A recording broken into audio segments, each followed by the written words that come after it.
God bless you, and welcome to another episode of God at Work. And as you'll see from the subtitle, I'm dealing with a subject that we need to remember: only God can. Only God can. All these things He uses His people. He does use His people, but He's the only one that can do it. And today I'm talking about a subject of setting the captives free. When somebody is, you know, afflicted or oppressed or possessed or whatever by a demonic activity, God is the one that actually sets them free. He can use all of us to pray, but He's the one that sets them free. But Luke chapter 4, verse 18, it says, "The Spirit of the Lord is upon me, because He anointed me to bring good news to the poor. He has sent me to proclaim release to captives and recovery of sight to the blind, to set free those who are oppressed." And it's pretty much the same as the verse in the Old Testament, Isaiah 61:1. It says pretty much the same thing, that God, it's His desire to see His people completely set free. It's His desire to see His people walking in wholeness and health, not all bound and captive by the enemy. And yet, even today, so many Christians are. I remember one time I was speaking at a rather traditional church, and they did not believe in any way that a Christian could in any way be afflicted, whether it's oppressed or whatever, by a demon. Until the first meeting that I did there, they were not too happy about the meeting because it was things that their denomination had never even looked at before. Really didn't believe occurred. Today, they all passed away a long time ago and don't happen anymore. Until the wife of one of the main elders of the church started, she was manifesting, and the next thing you know, she was on the flat out, face down on the floor, but she was slithering like a snake down the aisle. And I'm sitting there, okay, God, you said we can have authority, so I'm buying that stupid thing right now, et cetera, et cetera, et cetera. And she wasn't stopping right away. I said, God, you always back us up, and he said, just, they need to see. So anyways, by then, everybody in the room was seeing, and instantly it stopped, from binding it and forbidding its manifestation. It stopped immediately. And there she was. She got back up into her chair. Wasn't even aware really of what she'd been doing. But everybody else in the church knew that this is not a person that would just make something up or fake something or anything else. She was a really sweet lady. And so when she did find out what had happened, she was quite embarrassed, but that's okay. We'll all go through those stages. But anyhow, so the Spirit of the Lord is upon me. This is Jesus talking. Because He anointed me to bring good news to the poor. He has sent me to proclaim release to the captives and recovery of sight to the blind, to set free those who are oppressed. And he does it very well when we allow Him to move in and through us. But before my husband and I got married, and he knows I'm telling on him, so it's not private or anything, But before we got married, the Lord had very specifically told me to train him, in seeing demons cast out and all that kind of stuff, And I said, but God, He's not into any of that. He said, yeah, but He's going to need to be. So that's fine. So I did. I had people coming over almost every day. Their pastors were setting up appointments for them to come over and for me to pray for them. And this one night, this lady came over and that I already did know. And she was manifesting before she even got in the door of my apartment. And it was not a pretty picture. She was one, though, that I knew had been heavily into occultic things before. She'd been into Satanism and you name it, she'd been involved in it. So anyhow, she's coming up. And, one thing that I learned was that, we've been given authority.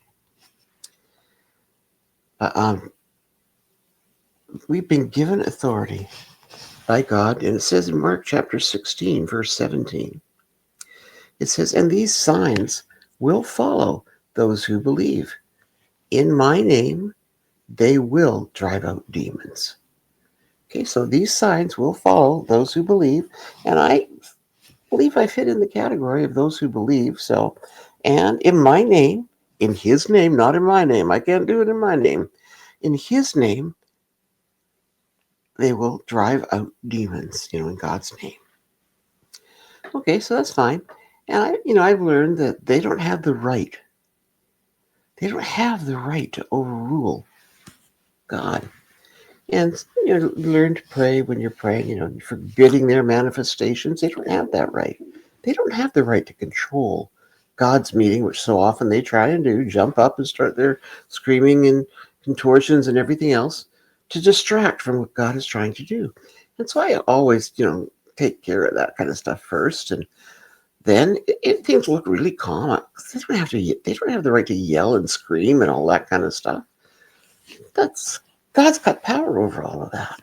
So that was fine. So things look pretty calm and normal when they're being set free and demons are being cast away. So my husband was watching. He said, "Oh, this looks pretty simple. What's a big deal?" So so he looks at me and says, "Well, this looks pretty easy. This one." I said, "Oh, you think so, huh? Would you like to try?" He said, "Oh, yeah, this looks really easy."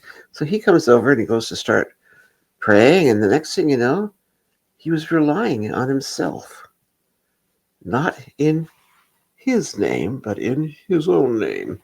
And the next thing you know, this woman, who, as I said, was really going wild in the spirit, not in the flesh. She didn't have that right. But the next thing you know, when Bob was just, all of a sudden her hand comes up and it's heading straight for him. And she had these long nails that looked like claws.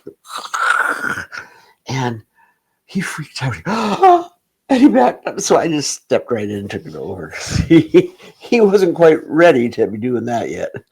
But he needed to see that it had to be God. It couldn't be him. And so then it took a little while, but it was quite a long session getting her set free. But at the end, it's almost like she just collapsed from fatigue because she'd been working hard. The enemies in her had been working hard, trying to take over, trying to manifest, trying to do all these things, and it wasn't working.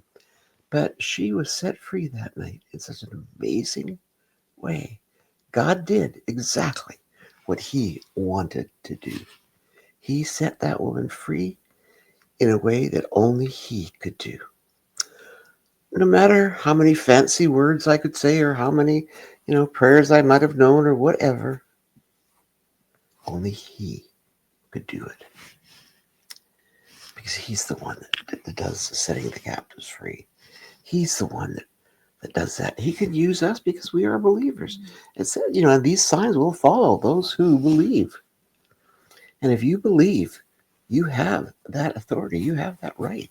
You can step in and forbid those manifestations of the enemy, not allow them to carry on, but allow God to work through you to see that captive set free.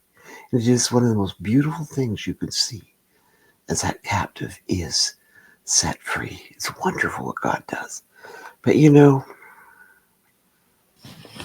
amazing. If we allow God to work not only through us, but in us as well, it's amazing what he will do. That we've got to be keeping our eyes fixed on him, being obedient to what he is asking when he's asking it. Not when we want to. I mean, the time that this woman showed up at my house was not a very convenient time. It was like almost 3 a.m. when she was knocking on my doorstep, crying, "Help me, help me." And I knew there was a real battle going on. And it was pretty crazy, because I was leaving very early in the morning. And I was going to be heading to the airport. So I just quickly started praying for her. And Bob was over because he was driving me to the airport. So it just finished right when we had to head to the airport. And the neighbor downstairs came and watched the kids while he was driving me to the airport. Then he came back to the house to babysit. But it had to be done in God's way and his timing. And that particular one, she needed it right then. I mean, the enemy was trying to tear her apart and destroy her, but he didn't have that right. You know, and like it says in John 8:36, I love this verse. Therefore, if the Son makes you free, you shall be free indeed. Therefore, if the Son makes you free, you shall be free indeed. Other translations say, you will be truly free. You will be completely free. So God has his way of doing things, and we've got to fall in line with his way, his timing, exactly what he would have us say and do. Not what we want to or not what we're comfortable with, but what he is asking of us. So, therefore, if the Son makes you free, you shall be free indeed. It's amazing what God will do when we allow him his way. And I've asked Jerry today if he would close with a song. And it's entitled, I'll Do It Your Way. You know, the old song that was so famous, I'll Do It My Way. You know, I think that's one of the saddest songs in the world. I'll do it my way. My way doesn't get me anywhere. My way does not do anything.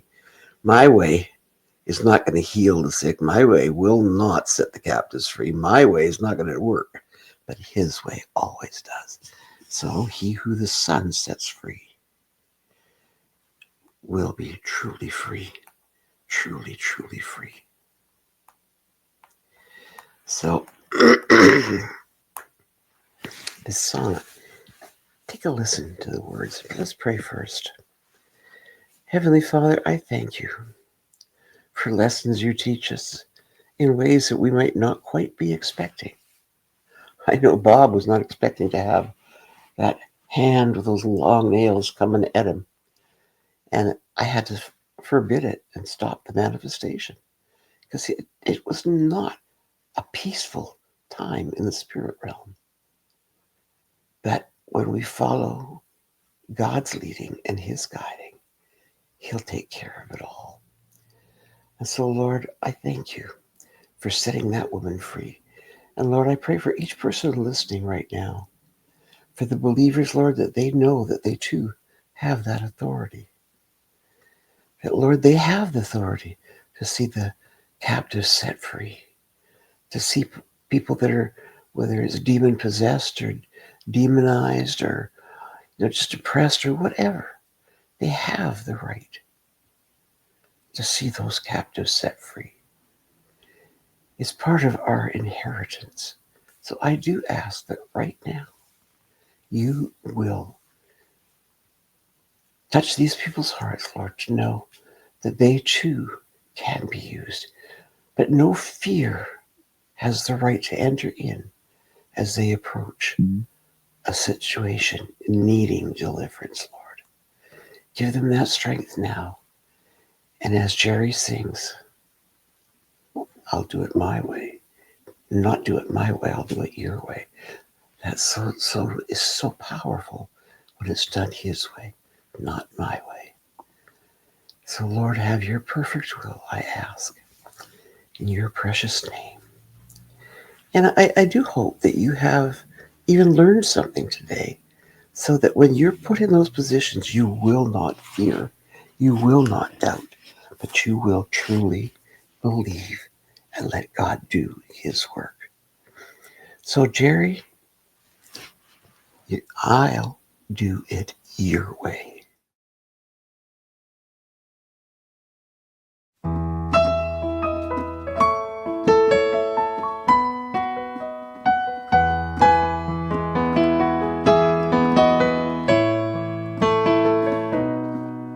The road you said to take, Lord, seemed too simple. I tried to prove there was a better way.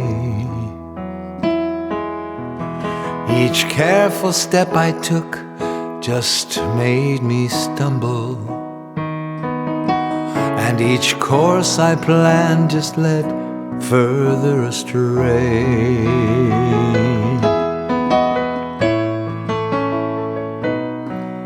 I heard your loving voice trying to guide me, but I strove to be the master of my fate. I built a world of power, fame and fortune, but the sorrows in my heart grew day by day. Now I'll do it your way, for I've tried it my way, and endlessly wandered down so many lonely highways. I'll do it your way, Lord, I'll do it gladly.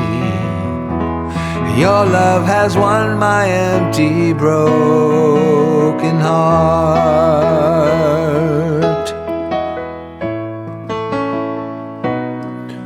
I fought in spite of all you did to help me.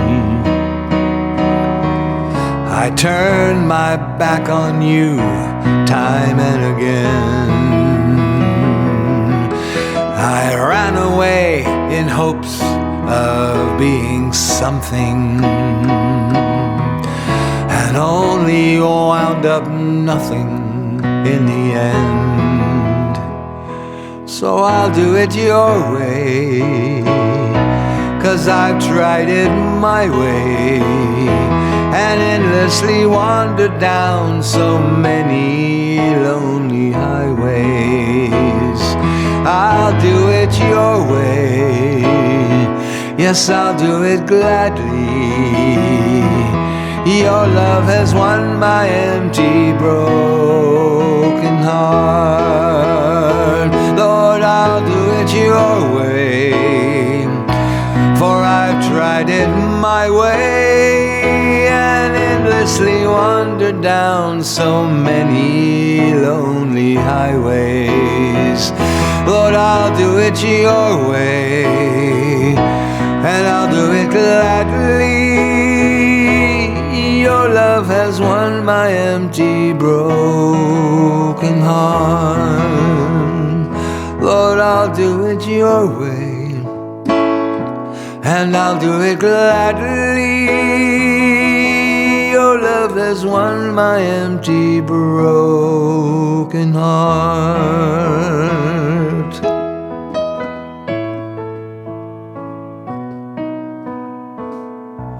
Lord, I'll do it your